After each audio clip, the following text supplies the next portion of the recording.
India का जो ecosystem है वो किस तरह का है कि वहां पे 100th जो है वो यूनिकॉर्न जो है वो आया है। अब ये चीज देखें, यहाँ पे इस चीज को समझना है कि ये प्रॉपर एक इकोसिस्टम होता है, जिसे आप कहते हैं ना कि इंडिया जो है that is known as a fastest growing which has a fastest growing ecosystem for the startup. PM Modi को आप जो मर्जी कहें, जालिम कहें, व्हाटएवर, कश्मीर का इशू लेकर उनको जो मर्जी कहते रहें, उनकी ये वीडियो पूरी दुनिया में वायरल हो रही है और इसने ये साबित किया है कि वो कितना ईमानदार वजीर आजम है।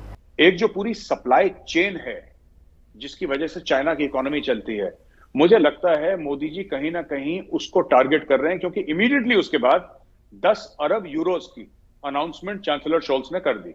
उसके बारे में यह है कि उसके जितने खानदान के लोग हैं पूरे मुल्क में, वो सब एक इंतहाई lower middle class mediocre life गुजारते हैं। भारत ने जो मैक्सिमम जो अपना ट्रेड करा है इस साल, $400 बिलियन नॉन आईटी का एक्सपोर्ट करा है। चीन हमारा बिल्कुल दोस्त है, बड़ा पुराना इत्तेहादी है। हमें उनको एक चीज बतानी चाहिए कि मेरे प्यारे दोस्त चीन, हम ये वजन अकेले नहीं उठा सकते।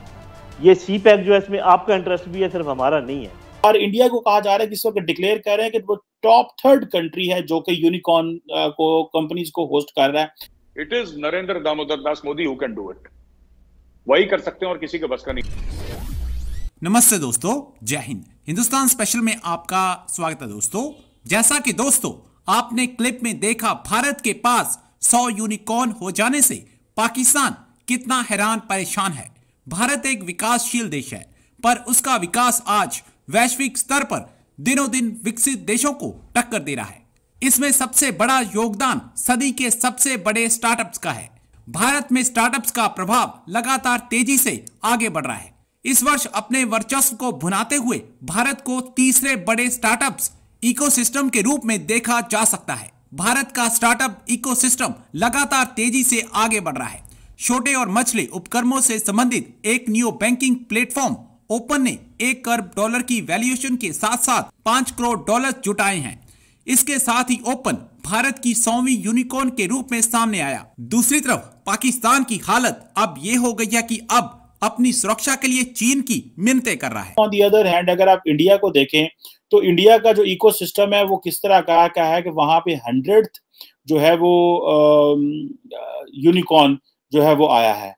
अब ये चीज देखें, यहाँ पे इस चीज को समझना है कि ये प्रॉपर एक इकोसिस्टम होता है, जिसे आप कहते हैं ना कि इंडिया जो है that is known as a fastest growing which has a fastest growing ecosystem for the startup. So 100th unicorn जो है वो आया है और उसके ऊपर ये बात हो रही है कि भाई किस तरह इंडिया इस तरह, और नॉर्मली एक यूनिकॉर्न जो होता है वो दैट इज $1 बिलियन की ऑलमोस्ट एक इन्वेस्टमेंट होती है। अब आप ये इमेजिन कर लें कि इस यूनिकॉर्न को कहा जाता है कि एक यूनिकॉर्न होता है, एक स्टार्टअप होता है। अब देखें कि अगर ये 100th यूनिकॉर्न है, यानी कि 100th $1 बिलियन की इन्वेस्टमेंट है, और अमूमन ये $1 बिलियन की होती है, लेकिन इससे ज्यादा की भी ये समझी जा सकती है। अब अगर आप इमेजिन कर लें कि ये $1 बिलियन के एक जो है वो इन्वेस्टमेंट 100वीं इन्वेस्टमेंट हो चुकी है, तो बाकी इससे छोटी भी तो इन्वेस्टमेंट्स होंगी।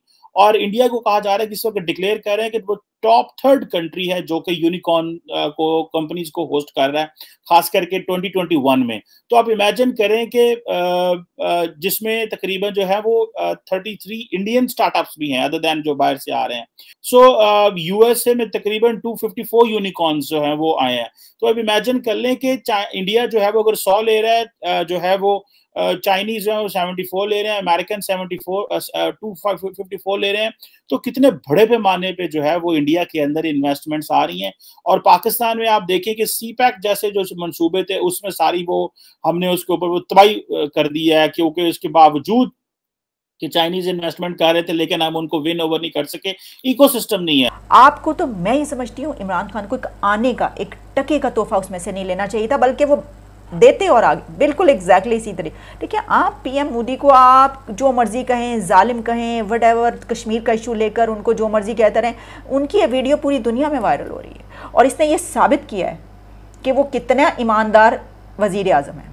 उसके बारे में ये है कि उसके जितने खानदान के लोग हैं पूरे मुल्क में, वो सब एक इंतहाई lower middle class mediocre life गुजारते हैं। उनके पास ना अपनी गाड़ियां हैं ना कुछ और है, उसने कभी आज तक किसी को एक पैसा नहीं दिया। ये सवाल उठ रहा है और सब इसको देख के कह रहे हैं कि खान साहब ये देखिए, वरना कोई तोहफे लेना कोई बड़ी बात नहीं, खान साहब ले लेते इमरान खान। जैसे हमारे यहाँ कहते हैं ना कि सर हिंदुस्तान में कहावत है कि ना डायन भी 3 घर छोड़ के हमला करती है।